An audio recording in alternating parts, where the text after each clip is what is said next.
Hello, everybody. It's Monday, and it's another version of Mail Call. This week, as you can tell by the title, Mega Mail Call. It is crazy. Crazy. We each got some insaneness. His is more insane than mine. So I think I'm just gonna go first because I think we have to save yours for last. Is that okay with you, Will brother? do, Alan. All right, good. We're gonna save yours for last because yours is just better. So, if y'all didn't know, Mark Spector Comics had an 800 subscriber giveaway, and he had two ways to enter. You just comment, or you can make a video. I made a video. You did make a video. I did make a video, and I ended up winning the first prize, which was a bunch of variants from his sponsor, Bombardier and Sons. If you don't know, Bombardier and Sons do what they call is the metal certificate of authenticities for their exclusives. It's pretty cool. They're pretty unique, and this is not my first because we went to Heroes Con. I'm sorry, I'm looking down, but I'm talking. I was just sorting all the books. Oh, you're doing a fine job, Alan. We're all proud of you. Anyway, so I went and found them at Heroes Con, and they hooked me up because I mentioned Mark and Panda Awesome 316. They sponsor both of those guys. They hooked me up with some free books. Got a cool variant from them, and so on and so forth. So I'm just going to go ahead and show what I got from Mark Spector. This is Tales of Terror, Red Room number 2. Is a pretty cool. It's a cover swipe. I don't know what cover swipe of, and has that in the back. That little card. Can you show the book again? Mm-hmm.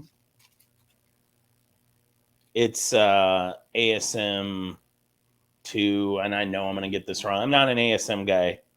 It's like 258 or it's that Hobgoblin cover where he's tearing apart the mask. All right, then we have Red Room number 3. She-Hulk. Yep. Cover swipe. That one was easy. Yep. And this is the Red Room. This is number 4. This is Pulp Fiction. Pulp Fiction, yeah. Then we got a Thing Called Truth, I believe it's called. Let me pull the board out real quick. Yeah, A Thing Called Truth is what the title of this book is, with some kind of Thelma and Louise type variant there. But it's here's where the metal COAs come in. This is Land of the Living Gods number 1.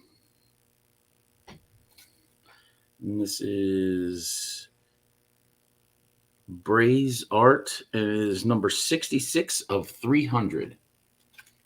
And there is the metal COA.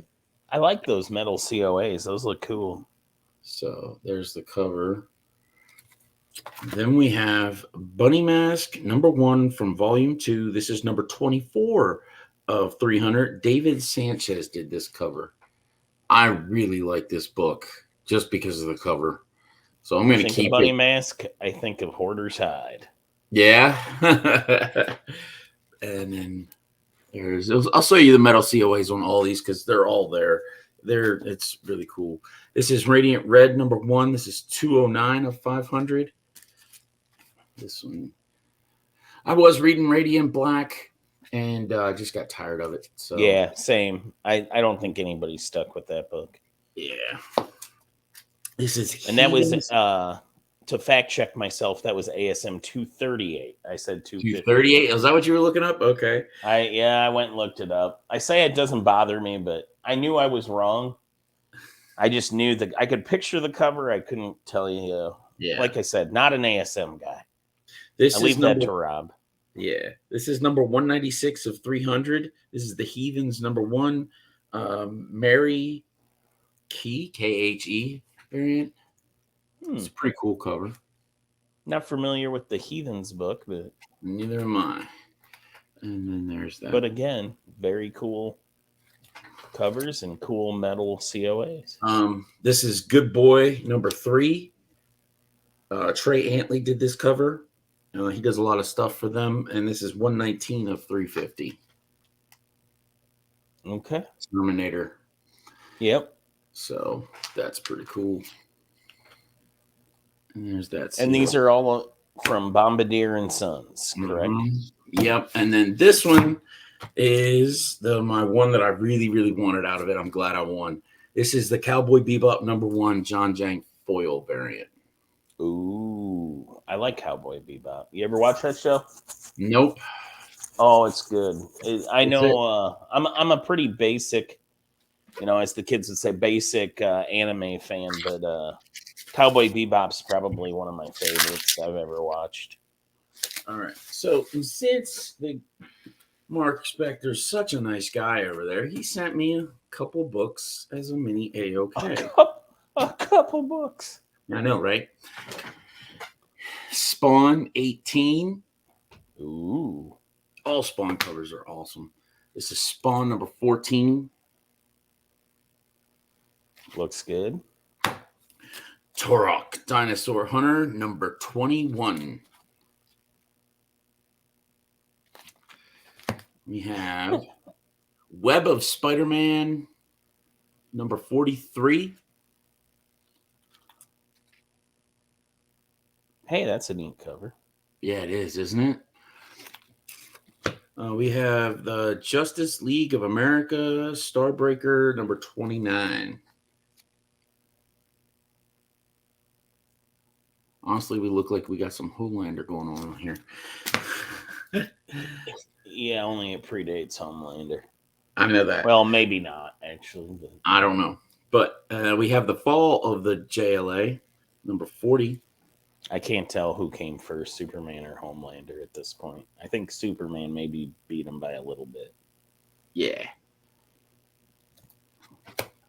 We have some doubles here. We have, when I say doubles, I mean he put 2 books in one bag and board. First one is The Flash number 21. Great run. Yeah.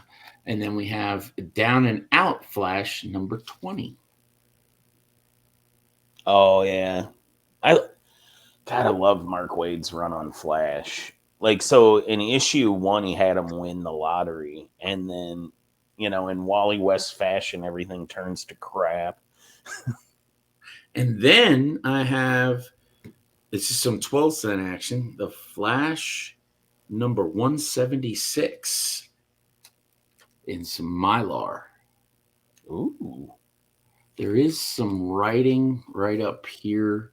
Not that I care. I mean, I think it's just a cool looking book. So we have some more Flash. We have Flash number 50. Welcome a new era of Flash with number 50, big 50th issue. Because in Flash number 49, the Flash dies. It doesn't take. Yeah, I know. But those are my favorite Flash. That's my favorite Flash run, what you've shown there. That's the Wally West Flash. Yeah. Post-Crisis. Most of the series was written by Mark Waid. Like, a good hefty amount of it.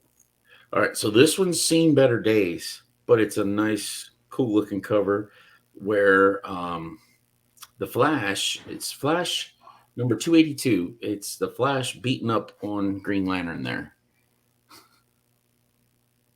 Oh, yeah, that's an older one. Yeah, he's beating him up pretty good, too. And then the last book is The Punisher Warzone number 3. I love me some Punisher, so this will go on the PC. Nice. So there's those. So thank you so much, Mr. Mark Spector, Mark Spector Comics. I still think yours is better than mine. So we'll see. I don't know. You got me on quantity because, folks, this week I have one item to show you. Oh, you still have a statue. Yes. You still have a statue. It's figures. So figures. Got this thing from McFarlane. McFarlane's Toy Store. So, first one we have is nothing big, nothing huge. We just have Sub Zero.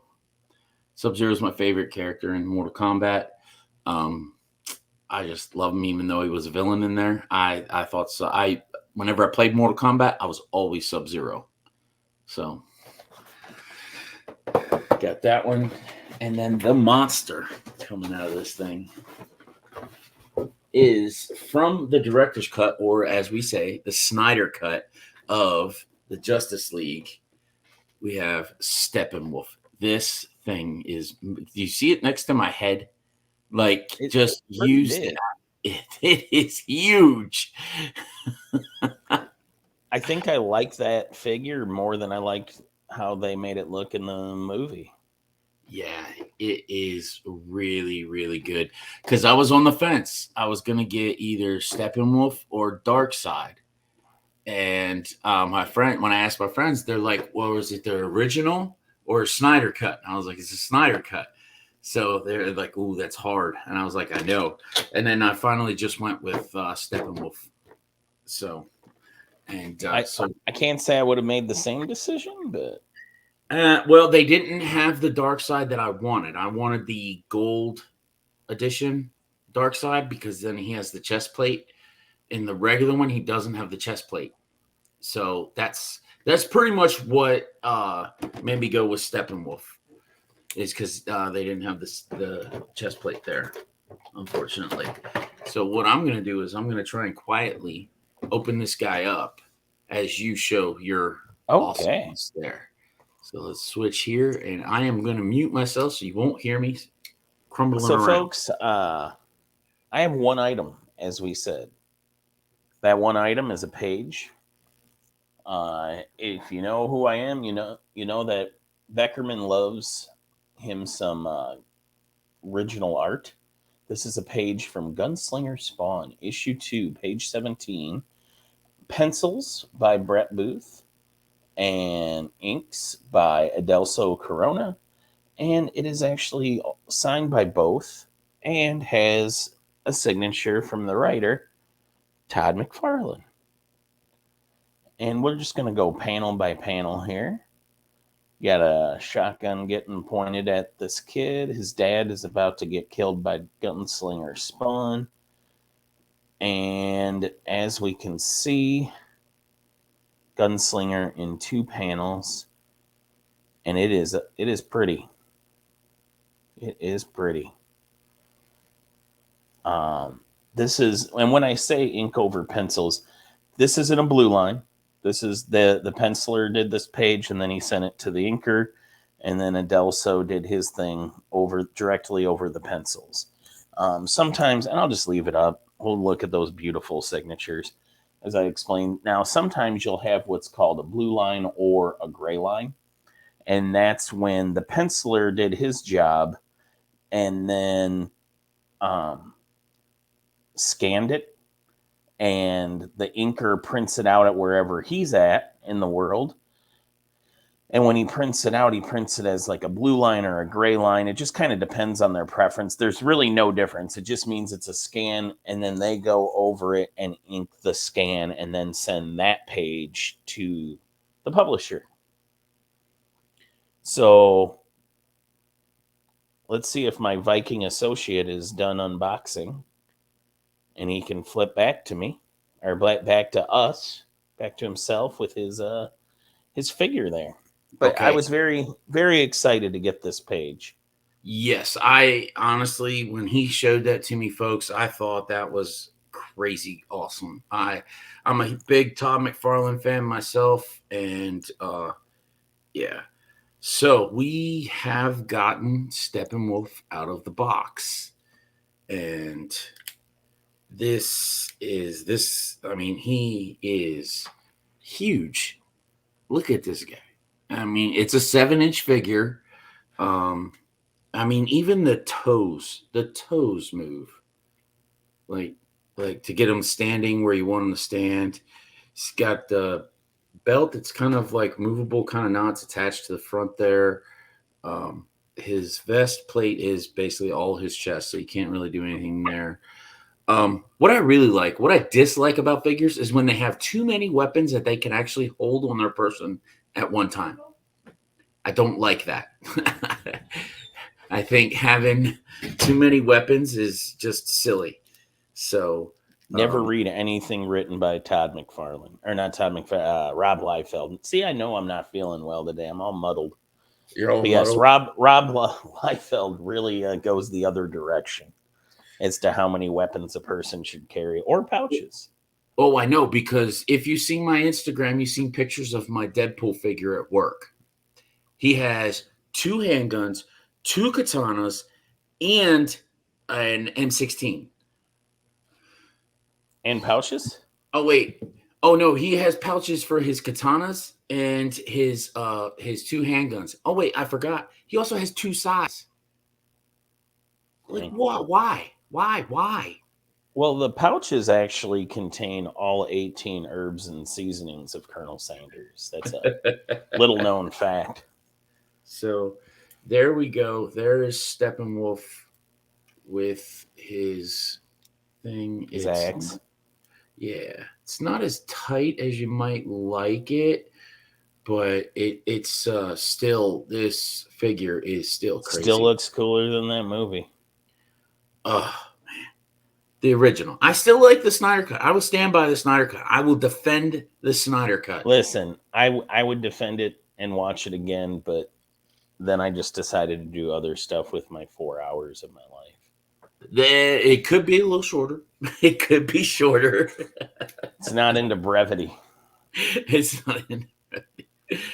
But guys, that was our mega mail call. Honestly, I did not think that I was gonna get the comics from Mr. Mark Spector Comics, but we got lucky. But we knew about those, and this is the more of the collectible side of the hobby. Yeah.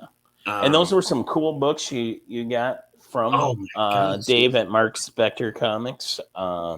Those Bombardier and Sons metal cards looked really cool. those metal COAs are pretty cool. They're really really cool. I So liked it. yeah, I think we both had a great week, Alan. I think yours is better still. I still think it's better, man. That page. I mean, you had it signed by all three of them. That is, And the signatures look really nice at the yes, bottom. they Yeah. do. It is so nice. That's gonna look good up on your wall. That I know. Yeah. Yeah. I know you'll frame it. I know I you'll. have another gunslinger page from Spawn 309 from Ken Lashley, so I was thinking of Oh, maybe putting them together. there you go. I haven't Now, decided yet. oh, here's a If anybody question. has any ideas, hit me up in the comments. I'm still holding out and thinking I might do just all my Ken Lashley stuff together on a wall. You could get a custom frame. Have both of those spawn pages Together, yeah. in I there, was thinking about book, that actually and then have the books in there. in there with them. Yeah. Well, that would be kind of, because I mean, I'm sure the books, if you get just regular A's, aren't that expensive. No, no. I already have. I have both books actually. So I have a question. Yes, Does sir. do pages that are autographed like that, do they come with COAs as well? Yes, this did come with a COA because Brett Brett Booth releases a lot of most of his art through the art rep Spencer Beck, Mm-hmm. and Spencer does sales on Clan McDonald on Facebook. So that's how all the Gunslinger Spawn pages that recently hit the market, that's how they were all originally released. I don't know if they did 100% sell out on issue 2, but I think if they didn't, they were really close. The pieces were going very quick on their live sale. I was lucky and snagged myself one. I know they've done others since. I just wanted one. I'm not greedy. I wanted Yeah. one page. I really like Brett Booth's art. I have a couple of his pages from Flash. He's getting harder to get. Um, Booth is getting harder to get on his commission list.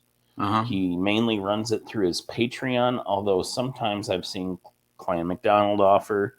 Also, obviously, it's cheaper to go directly through Booth, but it's a lot harder because how he does it is you have to pay a monthly fee on his Patreon, and then each month he selects X amount of people, maybe 2 or 3, and they get an email and they get a commission from him. And I think he still charges you, but like I said, it's not. It's a different system. I'm not knocking. It's how he's chosen to do it, but Yeah. you know, I mean, they can't I just take. think anymore with the crazy rates commissions are getting, I have definitely in the last 6 years started to steer more towards original pages because a lot of times you can get them for less money than you would pay for a commission from a big artist like a Brett Booth. Um, and if you look, I got multiple images on my page, and sometimes you can get a really big image. Like I have a full figure flash on one of my flash pages Oh, from that's Brett cool. Booth, and I paid a fraction of what I would have paid if I had commissioned him to draw me flash that big. Yeah, true. Huh. All right. So yeah, I'm always looking for a bargain in art. I'm looking for a way I can represent somebody's work while still keeping a mind on my budget. Nice. Well, that's pretty cool. I mean, ladies and gentlemen, he is now steering me towards that way. We When actually, because when we were at Heroes Con, we were going around and buying some art that I didn't think we were gonna buy, and but we ended up getting some, and I was like, how are we gonna carry this? So I told her next year that we're gonna have like one of those big portfolio things you carry over your shoulder to hmm put it all in, because you the bet. comics, I got the comics covered. I got a bag, and I got the thing for that. I mean, I don't, but the art, that's a different animal, and it's because you can get the different sizes and everything. So, I love but it. yeah, that's what we got, and Well, thanks everybody. yeah, thanks for tuning in, and we will see you all later.